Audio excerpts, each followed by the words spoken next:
Okay, so welcome. Um, we sent out a message earlier or I guess it was probably last week, just a general welcome. And in that, there's some of this content, but we're very interested in learning more about how transfer is working at your institution. So we sent out a survey to better understand the transfer experience from the AFA to the BFA degree. We now have new transfer guides available on cfnc.org, and we've noticed a lot of variation between the way that those are kind of applied. And so we're very interested in learning about, your successes, your wins, your questions, your concerns about transfer. So hopefully you'll contribute to that survey, and I'll drop that link here in the chat here in a minute. We're also interested in strengthening our regional partnerships. So I know, Maggie, you're at Caldwell. So, hopefully thinking about ways that you can connect more thoughtfully and engage with AFA programs in your area, as well as across the state. So hoping to strengthen those regional partnerships. So this program is called Creative Catalyst. So if you're interested in learning more about that or being involved in any way, just reach out to one of us on the board. All right. And also really excited to announce the upcoming conference. The 2026 AFA conference will be February 13th and 14th at the beautiful North Carolina Museum of Art. So it being on that weekend, you can expect a focus on our shared purpose, on connecting and rejuvenating our passion for the arts. So there'll be great sessions, hands-on workshops, and a lot of information and networking that will be shared on that weekend. So hopefully you can join us. The event link is on our website, which I'll drop here in the chat here in a minute. And also we're looking for proposals. So hopefully those who are interested, who have some great content to share, which we all know that we have so much great work happening across the state. So we're looking for proposals. Those are due December 2nd, 2025. And that's for all 2-year and 4-year fine arts educators. So hopefully you'll be interested in submitting. And that's all of my announcements. Thanks for taking note. Hey Jennifer, how's it going? And yeah, so I'll drop all those links in the chat here in a moment, but thank you again for joining us today. So now I'll turn it over to Tony. Tony, again, welcome, and here you are. So I'd like to first thank everyone that is here today, but the purpose of this meeting is something that I thought would be a good idea because there is such a big push for AI usage on my end, and if anybody attended the conference last year, there was a big push then as well for AI usage.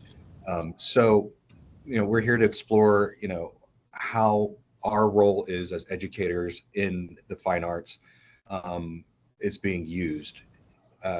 So, not just as a tool, but as a way to collaborate for creative uses, right? And as we begin, I want to kind of talk about a couple of things that I want to focus on in what I'm doing is, right? So like the ethical use of AI, which includes like authorship and how do you make sure that students are creating original works and transparently using or attributing AI, in their works. Then concerns with digital literacy and competency, and that's for both educators and students, right? Because we're educators in a specific form, we still have to be educated in how to use those particular tools, right? So they can push it all they want to, but we still need to get educated ourselves. And then if anybody's experiencing or has any resolutions with the digital divide, meaning like some students don't necessarily have access to digital tools that allow them to use AI. How do you resolve that? So with that in mind, with this discussion, I'm kind of looking forward to hearing from each of you about what works well and what have you found successes in using AI. I know from my end, it's using for visual means. That's what everybody needs to do it for, right? But like, how does theater going to do it? How is music going to use AI? Are you using it for classroom projects, performances, or creative experiments? What have you found that's exciting or surprising? So the floor is open and for the discussion, and I learned so much from you guys just talking about stuff. So I'm really looking forward to this discussion.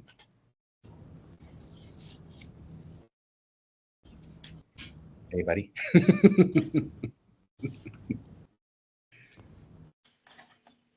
Well, I guess maybe I have a question to start off with too. How is like AI being handled at all of your institutions? I imagine everybody here is at a community college, so it sort of seems like there's a push for digital literacy, preparing our students to use AI. Is everybody kind of on the same board with your culture at your institutions too? Yeah. Yeah, I'll we're say- developing. Oh, sorry. Go ahead. I'll go next. We are developing a Gator guide that we're supposed to place into our assignments. We're piloting some things where essentially the guide lets you know how much AI is allowed in an assignment on a scale from 1 to 3 or 0 to 3. And we're pretty expected, or we're very much embracing AI at South Piedmont. So yeah, it's a big push to kind of educate students to use it ethically and responsibly, and still utilize their brains. But yeah, there's a big push to embrace AI. I think at Rowan Cabarrus that's somewhat true. We've definitely had a lot of trainings with the system office where representatives from the system office have come and really encouraged AI usage and told us all the wonderful ways that we can get so much more work done if we would just do this. And and it's sort of I think there's a lot of departments that are okay, this is great, but I think the nature of a lot of the art faculty are, well, I'm not concerned about how much work I'm getting done for you. I'm doing as much as I can do in a day, and that's plenty, and I'm not relying on all these other tools until you force me to. And so far, we've not been forced. It's really at the discretion of the instructor, and that can vary assignment to assignment. In the fine art courses, I would say most of my instructors are extremely anti using it altogether. I do think that part of that is a reaction to students using it very, very poorly. And maybe if they were able to use it more effectively, they would see it a little bit different. I still am very unsure how to handle it in all of those art history, art appreciation, music appreciation type courses. We've pretty much gone back to presenting questions in a PowerPoint and putting pencils and paper on the tables and having things go that way, or moving towards discussions, graded discussions, where they can't rely so heavily on just copying, pasting content because they have to engage right here face to face and talk about things.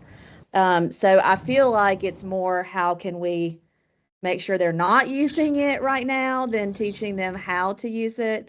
So at some point during this discussion, I do have one project that I'm introducing early for graphic design students that mostly focuses on prompt generation, effective prompts. What happens if you tell AI to do this? What happens if you now tell it what not to do?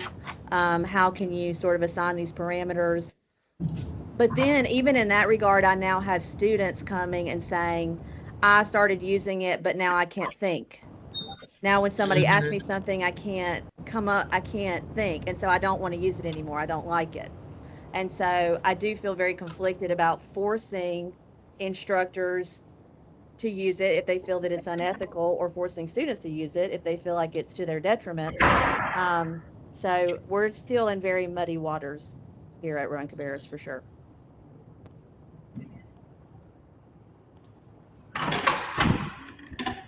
I would say at Caldwell Community College, we have started to get a bunch of trainings. But again, it's in that kind of space, I think is what Bailey was saying of like how to use it to make your job easier, but not in a very interesting way. Myself personally have paired with the psychology and philosophy instructors to teach a course on AI last semester. So we did a Humanities 110 Technology and Society course that was very heavily engaged with the ethical side of this usage. My students definitely are allowed to use it, but there's no official policy built yet, although I just got a text this morning from Faculty Senate President that is next on the docket is a school-wide AI policy. So right now we're all expected to have our own AI policies for our own individual courses. I think the difficulty is, if I may interject, is that a lot of our classes are gateway classes, like with art appreciation, theater appreciation, right? So those students they haven't taken their Englishes, or maybe they might be in a transition English, or they might be coming from a place where they're not properly trained on how to use AI, and I'm just getting responses that like obviously are AI, and I'm thinking that there's got to be a way of maybe asking ACA to put a section on ethics, on proper usage of AI, right, somehow. Well, and even just addressing research. Like I had a student come to me recently who had gotten in trouble for AI usage, and the student was very confused because the AI is now built into like a Google search engine. And they said, I don't understand the difference between research and using AI. What's the difference? And so we're having to really like go back to the basics of, what is a reputable source and what, like, it's very, yeah, that's not where right.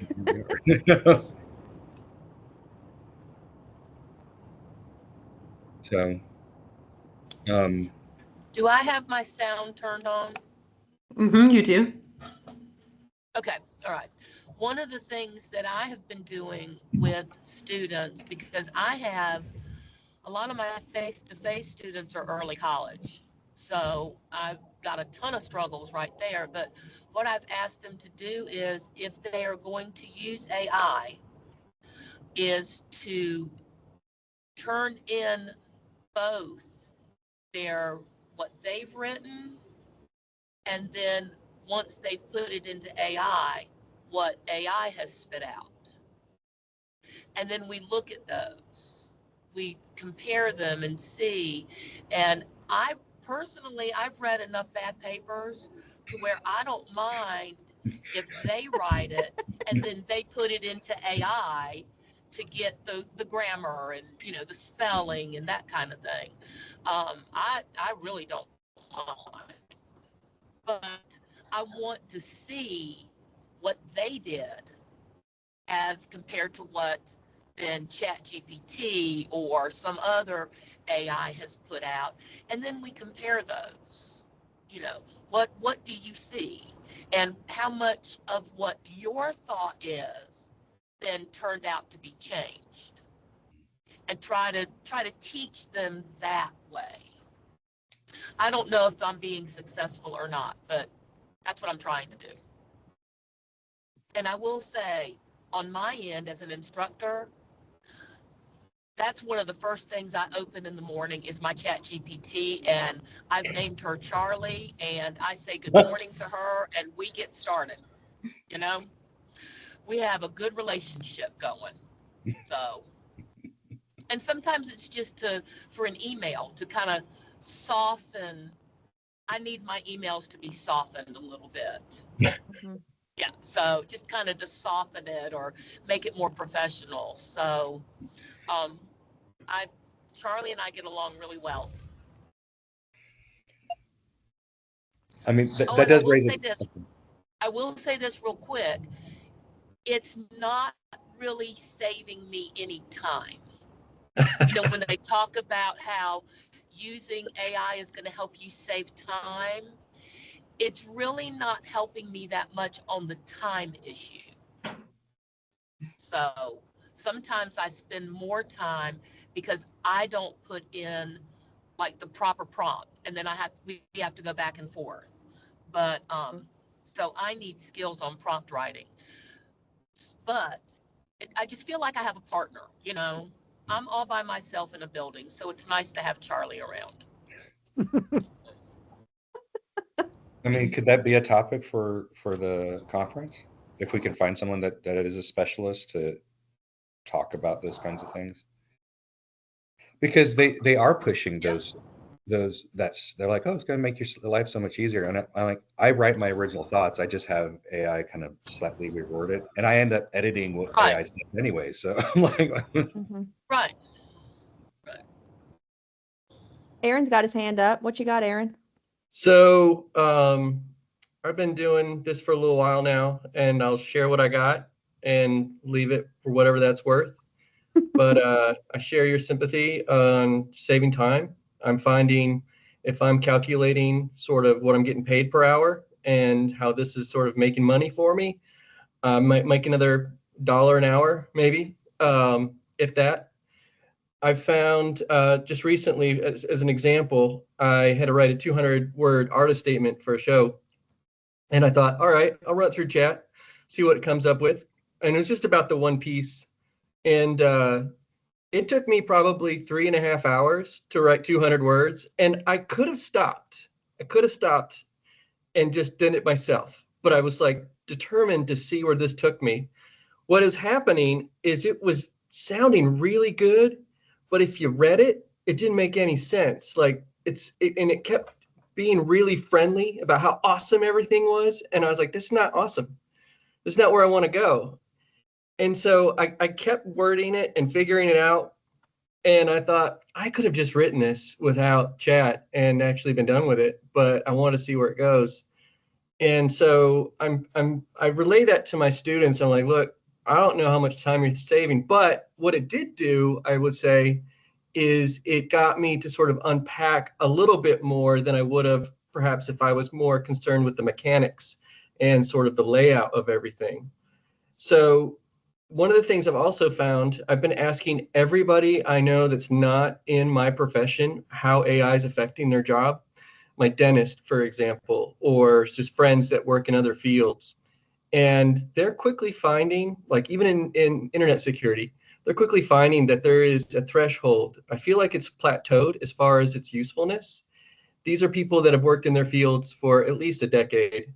And they're like, yeah, the basic stuff, you still got to check it, but it speeds that process up. But if you want to do more advanced things that are more experienced, it's not that helpful. And we're talking about people that use, like one of the people I met works with LiDAR in Michigan.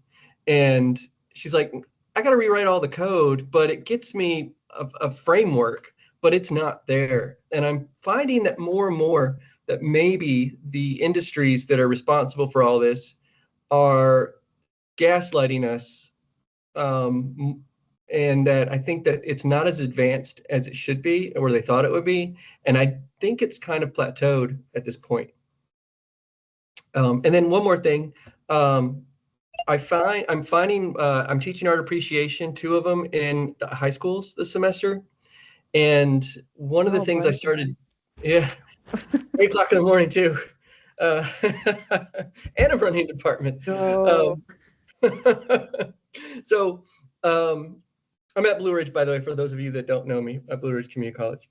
So what I'm doing is they have their laptops up, and I'm pretty sure a chunk of them are just trying to get other assignments done on their laptops when I'm not looking, which I get it, whatever. They're managing their time how they have to. But what I'm doing in my lectures is stopping and saying, all right, so for example, we just talked about the Makapansgat pebble. And I was like, all right, here is the date. Here's what it's made of. Here's where it was found.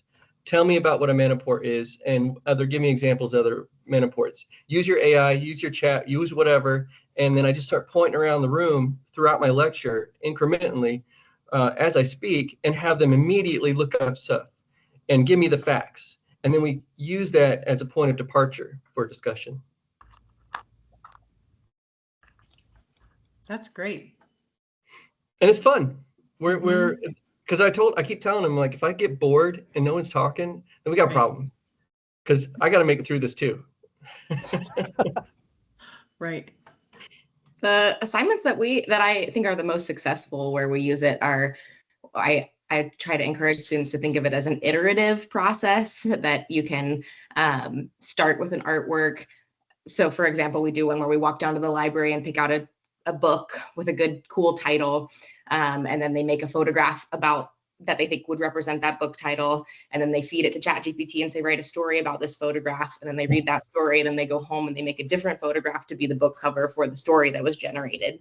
Nice. So there's a bunch of stuff like that we'll do that is what I think it does is break some of that like blank canvas, I have no idea what to make sort of thing. Like, how do you walk into the classroom and get moving faster? And that's a little bit of what we try to use it for. But we talk about how if you use AI for your final form, it's just lazy and uninteresting, which you can do. Lots of people make uninteresting art. But how can we do it in a way that just helps us move forward and not get stuck on an idea that's not working? So we do a lot of that kind of thing, or, we'll pull an emotion and a furniture item and make a photograph about that, and then have ChatGPT tell us what artistic style would best represent that emotion, and then they have to remake it in that style, that kind of thing. Those are some things that have worked fairly well for my classes so far. Mm-hmm. That's actually a really great idea for art appreciation. After they go through the elements and say, now using the elements, describe this piece of work in your own words, and then have something generate the image, right? And then they can post that in a discussion forum and see, what did they get wrong? Did AI actually do a true comparison? But how would that work for music? Like, I've seen some where people can actually make their own music generate a music from prompts, right? I created a song. I'm a part of an accountability group, and I created a song because every day we do gratitudes. And I thought, to be sure, we've got to be able to sing something about gratitudes. So I went into, and I don't remember the source because I've only used it once, and it took a while for me to come up with something that I liked. But I said, I need a song about gratitudes. I want it to be peppy. I wanted, gave it some parameters. And it actually, after we worked on it, created a cute little song. So every day we sing that song. When we go on to Marco Polo, we sing that song about it's now time for gratitudes. And it was fun, but that I haven't used it in a class yet, like theory or anything like that. And I would be really curious to see if other music instructors are using it. But yeah, there's stuff out there that you can use using AI. I would sing it for you, but I don't want to. I've used it a couple of times. There's 2 or 3 things that we've done. I was teaching children's theater last semester, and I'm lucky that most of my stuff is hands-on or performative based, so my classes don't get a lot of AI responses. But we actually used the same thing that Sandy did, the AI songwriter, and created an opening song for the children's theater show that we were doing called Swords and Spiders, which was folk tales from around the world. Oh, cute. And it worked out very nicely. We then took it and had a couple of the kids who had music skills clean it up and turn it into something that was more theirs, but it allowed me to kind of come up with an intro song. I use it a lot for like developing prompts for acting exercises. Kristen Linkletter has an entire book of improvisational things that she uses, and by referencing that, I can have it pull from the source material for specific exercises without me having to go back in and dig through 150 pages of, will this work? This work. So it does a nice job for me for some of my acting classes in terms of creating like a structured or a laddered sequence of things to get from here to there over the course of a couple of weeks. One of the things that I'm thinking of is like we're talking, especially Maggie, I really enjoyed hearing too about this iterative process, is that sometimes I have a hard time coming up with ideas because it's not authentic to my artistic process.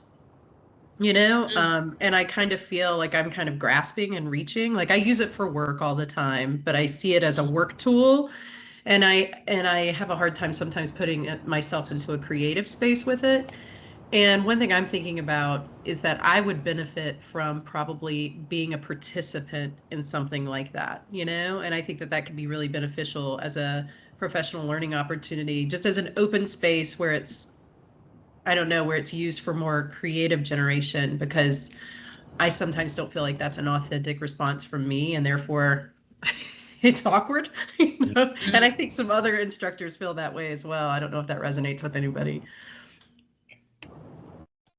I really like that, Harriet. It kind of makes me want to see if we could build out a session at the conference that was very hands-on like that, because I feel like a lot of the faculty in my program, they have their reservations about using it, but I do think part of that stems from their lack of experience using it themselves.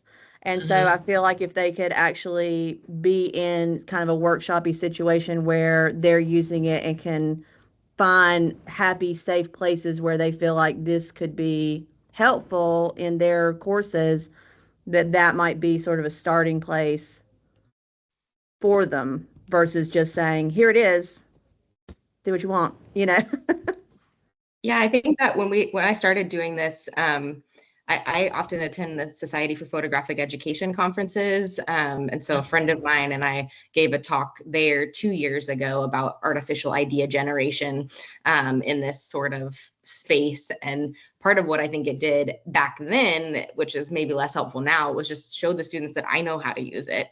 And so you can, but it's not like you're going to dupe me by using it. I use it. We can all use it, but we can do it in a more interesting way, hopefully, than just kind of dumping out things into the void.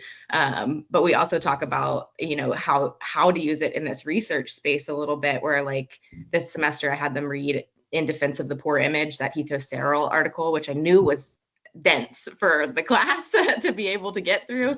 But then we could use AI to also pose questions about, Hito Serrell was talking about the poor image being more digital, and now AI images are almost like so clean that they feel further from the handmade. And so could we pose, this article was written in 2007, what might the update of this article look like if we're really talking about image quality in that conceptual space? And I feel like that was really helpful for them, because it was, again, like, this isn't scary or inauthentic to use AI. It's just a way for us to clarify our own thoughts. Like, I can ponder this thing, but I could ponder it with the entirety of the internet instead of just by myself, Hey, y'all, I'll jump in real quick too. This is great, by the way. Thanks for doing this. I often can't come to these things, but I appreciate it. And it's so cool to me how even just having these discussions, I've already taken some notes of, ooh, I could do this, because sometimes somebody will say something and then you can kind of, twist that around and think, ooh, that could work in this other class. So anyway, I wanted to give y'all an example of one that I thought's been kind of cool. So I don't know about y'all, but I think a lot of us are going away from textbooks now. And so we've left our textbook for music appreciation, and we've left our textbook for jazz history.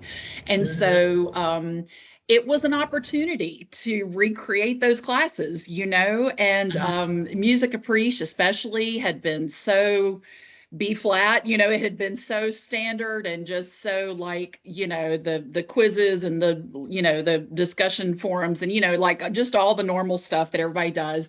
And so, you know, in addition to hopefully some beautiful assignments also, but it gave us an opportunity to step back and kind of rethink, like, you know, what else could this look like, you know?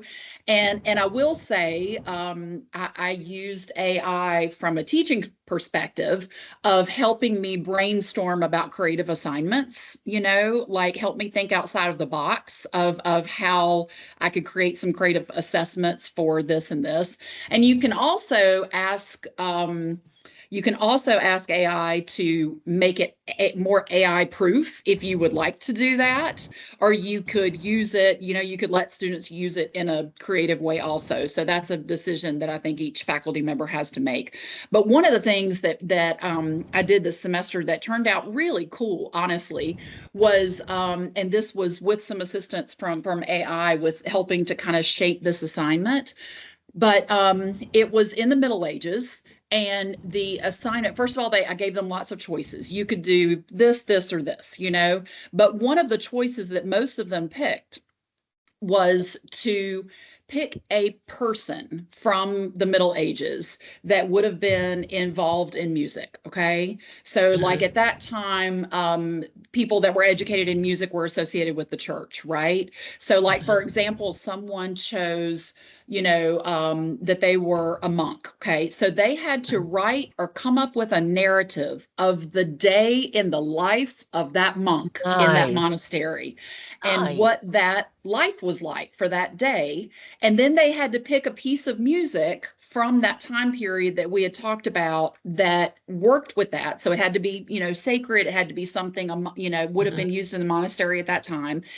And they created a video and or an audio. Not all of them were comfortable being on video, but they created a video or an audio of them reading their narrative from first person. You know, I woke up today and I put on my robes that symbolize da da da da da da. While they're going through all of this, their narrative, the music is playing in the background. And it was so cool. Like it was way cooler than I thought it was going to be. And so many of them enjoyed it more than they thought they were going to, you know?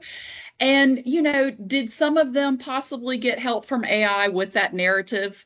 It is very possible, you know, but at the same time, I thought they're reading this out loud with this music in the background. They're kind of getting this together, you know, no matter if they collaborated outside or not, they're having to, you know, perform this, you know, as far as just reading and having the music in the background. And that was one of my most favorite surprises. And then another one that we did was an Instagram page. They had to create an Instagram page of a composer from the Baroque period. And they had to like, this is their page. I am Johann Sebastian Bach or whatever. This is what I'm going to post today. And the humor that came out in this of like what other composers would comment on that first composer posted, like it was so clever and witty and fun. And I just thought, man, I should have been doing this a long time ago. You know, it just seemed like it turned some, you know, some of this really dry content into something much more interesting. And the last thing I'm going to say is when Sandy was mentioning the songwriter, and then I think whoever else, Tony or somebody else said something about that too. I started thinking, I had a little idea of, wow, we could do that. We could use that in music theory or oral skills and have them use AI to create a song and then have them analyze it in the class, have them figure out the chord structure and maybe do melodic dictation of what the melody is. Like, how cool would that be? You know? So anyway, I'll stop now. Thanks, y'all. Those were great. Aaron? So I think just to go back to real quick, the book part, I haven't used a book in years, and it's really easy now with AI to help me set up my course pages. I already had the content, and then it really did a good job of simplifying it and adding clarity for my audience. And what I've asked my dean to recently is if we can get funding for one of these sites like chat or Discord or something, because what I would like to do, because they all have laptops now, they're issued, and even in studio classes, is can we, instead of having them pay for a book, get them some sort of subscription to one of these things, because then I can work in real time, for example, in Discord or my journey, Midjourney or something like that, where we can have a fluid discussion, something that's organic and in real time, and sort of use the power of the internet to have, instead of incorporate it at the moment. We haven't got that far yet as far as what they want to do and what's safe and what's appropriate, but I'm like, these subscriptions are cheaper than books for like a semester, and we buy Adobe subscriptions and things like that. So I feel like the companies are going to be more than willing to oblige, and we can use other programs like the ones you're talking about, where you can incorporate music composition that's specifically built towards that, where we can bring actors to life in real time. And I really see, like, that's where I'd love to push the classroom is how do we do that? I think I'm sorry, go ahead. Go ahead. One of the great things that we have here, and I'm assuming that most people might have it, is we have Teachmatic. And it's like we have to get, not certified, we have a certificate to use it, and it's all AI stuff for teachers. And then we can then actually allow students, we could prompt students with Teachmatic to have an assignment where they actually use AI stuff in a particular module or assignment. But Teachmatic is, if you haven't check it out, it's really neat. It helps you make quizzes, it helps you make hot pots, discussion questions, exit strategies, syllabi, everything in there, and it can go by grade level too. I would like to add one more thing, because I got to run out of time. I'm actually in a hotel in Sacramento, visiting my dad. So I have to check out pretty soon. But what I have found over all the school classes I've taught in the last year, where I've brought in AI, probably a year and a half, is 90% or more of the students don't want AI to take over what they do. I take a poll at the beginning of the semester. We talk about generative AI, NFTs, all that stuff. And almost every one of them have no interest in having AI think for them. They use it to get assignments done because it's like, it's there. It's so convenient, and they have so much going on in their brains, and I get it. But overall, they don't want it to, they want to do things. They want to think. They want to create. They want to be responsible for all of the stuff. One of the things I talk about is, what the benefit of frustration is. And I use it, one of my examples of, like, when you're frustrated, that means you're learning something, because you wouldn't be frustrated if you weren't learning something. And it sucks, but that means something's happening.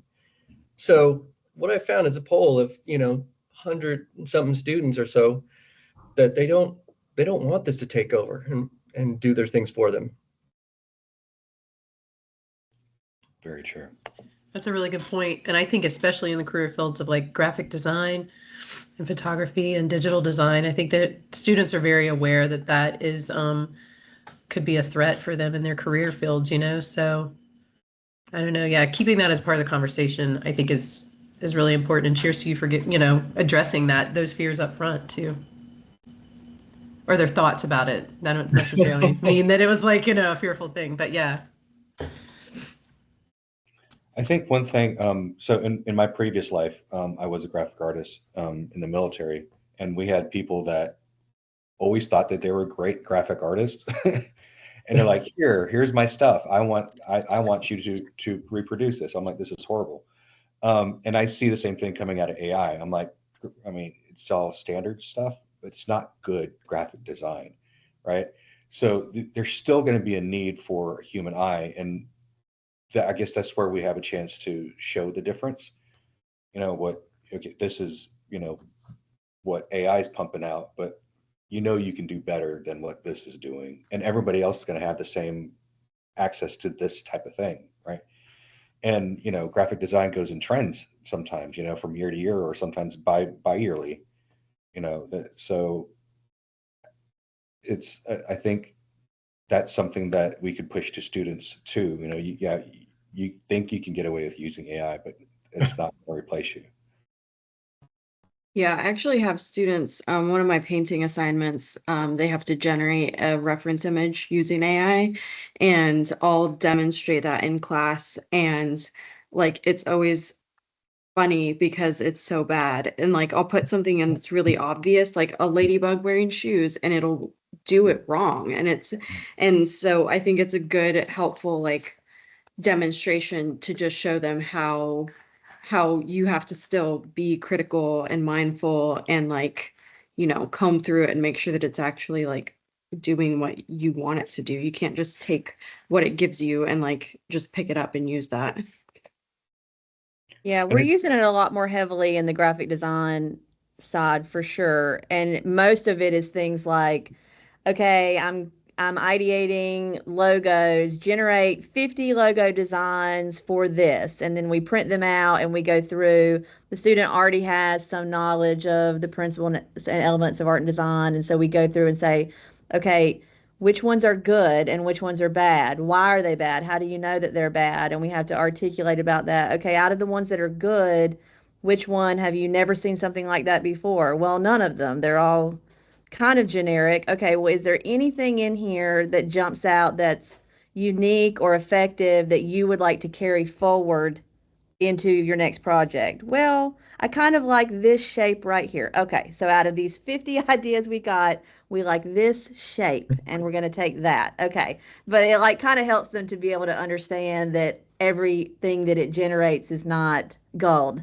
and we have to still kind of look at it critically and assess it, which is kind of nice for them. And most of them really steer clear of it, other than that sort of the blank page, how do I get started, and they'll use it in that way, but then kind of avoid it after that. Or they might come back later and say, this is my project, identify the gaps. Where could I add to this? Where do I need to refine? And they'll kind of use that to finalize their idea. But graphic design I found to be a lot easier as far as incorporating it into the courses. It's everywhere else that we're like, I don't know, should we not run away? That was kind of what the end result of that Humanities 110 class was we were kind of pushing them towards this accept or reject AI, where their final project had to have them either fully accept it in some sort of way or fully reject it. But we were also tracing like the deeply ethical sides of this thing and how it could destroy the planet, or like how all of this other stuff. And so we were tracing the history of technology through art, which was my job, the history of technology through philosophy, and the history of technology through psychology. And so we're thinking about like, how does this affect us as beings? How does this affect our planet? And is it okay? Are we going to be all right? And one of the cool projects that a student made was in that song generating realm, where she was a songwriter. And so she played for us her song that she wrote and sang, and then the version that AI made. And we had this whole discussion about where did the AI understand what the soul of this song was, and it put emphasis in really weird places that weren't what you would emotionally be building towards. So it's pretty cool to see how they were critical of it themselves, especially after a full semester of being pretty critical of it. Margaret, I would love for you to think about doing a session maybe with those other instructors at our conference, because the more that you talk about it, I'm like, God, I want to take this class. Like, how can I take like a really short, like. I just emailed them like 2 days ago. I was like, would y'all be interested in doing this with me? And they're both on board. But that would be fantastic. It was really cool because it's also, I don't know if y'all have gotten to teach collaboratively, but it's one of my favorite things to do because it does like branch out into this world. And for my art students too, it kind of proves to them all these other fields care about what we care about, and gives them context for that, which is really awesome. But I mean, we also taught this class for free, so I don't know how often that happens and gets a lot of support. Aaron, did you have something to say? Yeah, I was gonna I gotta wrap it up soon, but I share a story about like, I talk about obviously how the camera was supposed to be the end of art, things like that, and go through that little bit of history. But I use an example of my wife, who's a potter. She's very successful, and it took a while to get there, but she's doing great now. And so she sells mugs and all this functional stuff, and it's very simple stuff. It's got birds and stuff on it, cats and foxes. And I tell them, look, she's more successful now than she's ever been. And the ability to create mugs and things, mass produce those things, has been around for a really, really long time. And people still want to buy her work faster than she can make it. And she's not the only potter that I know that can do that. And then I tell the story about one of her works. It's got it's stuff with Tuft the Titmouse on it. And I talk about how during COVID, I was mowing my lawn. I'm a long story short, mowing my lawn, and I came across some hatchling that fell out of the tree. And usually that means nature's trying to get rid of it on its own. And I could have mowed it over, and I almost did to put it out of its misery, but I didn't. Anyways, I gave it to my wife and daughter because we had nothing better to do. And we get some food online and we feed it. And my wife documents this whole thing with my daughter and my wife raising this tufted titmouse. And eventually it starts to fly. And then, it gets out of the studio. And then the next thing we know, you could go in the yard and it'll land on your shoulder. Like, it was really cool. And people loved that story. And I relate that to AI and what we do. People still want that connection. They can spend $5 and get a mug that's got some silly thing on it or whatever, or the same thing, or they buy a piece of that story, and they're buying that piece of that story. So it gives me a lot of hope in that regard about what we want as a culture from this technology. And that's one of the things I leave with my students. I'm like, to what end? What do you want from this technology? You're the next in line. What do you want to get from this? It's your choice. You have a choice. So that's kind of how I put that. And I'd be happy to talk about this or collaborate with anybody, by the way, with whatever I got to offer. That would be awesome. Cool. I'd like to kind of piggyback on that, is because the things that I see as a visual artist, right, is that when I was asking students, I did ask students to do a reference, like for photography or stuff like that. Sorry. For things like that. But they always come out looking dead, if that means anything, right? Like, there's just no life to it. There's no subtlety. Everything doesn't, you can just look at something. I'm like, that's AI. And, maybe it's just me, but I can point it out all day long. And I'm wondering if like music has that too. Like, can you pick out what's AI, and like, because it doesn't have that life to it? And if you're doing a theater that's scripted out by AI, could you tell the difference? And then can we use that as a point of reference to say, cool, well, how do you now put your voice back into it? Right. I know how to do it from a visual standpoint, right? I'm like, your colors, your this, none of this is working. So, Bill? You mentioned that about AI developing a script, and actually one of the things that we did in our acting for camera class was we created a prompt and came up with like a 3-page, 2-person scene with AI that was intentionally meant to be very ambiguous in terms of setting and what was happening before and what was happening afterwards. Each of my actors then got that scene and read it with me on camera and directed me to be their receiver of it. And then we went back to watch how each actor's interpretation of it affected the same words that we used over the course of like 6 or 7 actors. And it ranged from like a relationship to one of the actors was hunkered down in a bunker in a post-apocalyptic world. And all of these were out of the same 3 pages of dialogue. I think that's really neat, right? Everybody has, like, again, like you're allowing them to give them their own voice, right, to the story, or add to the story. I think that's fantastic. I would love to hear more about music. I thought somebody else was going to join and talk about their experience with it, and on my side. I think she's busy auditioning right now. But I would be interested to see, because in my ideal world is that we would be able to collaborate across disciplines, finding like maybe using AI somehow as a bridge between all of our disciplines somehow, right? And we saw some of that with, with Margaret, with some of your stuff, right? We talk about like narratives and storytelling, and then using AI to depict something, and then how do you go back and then write a story based on what this made? I mean, that's really neat ideas. So like I could see like maybe working with the English department on something like that. I'm doing something this semester and in the spring working with the math department. Like we're having an origami day, and then we're having a kite building thing.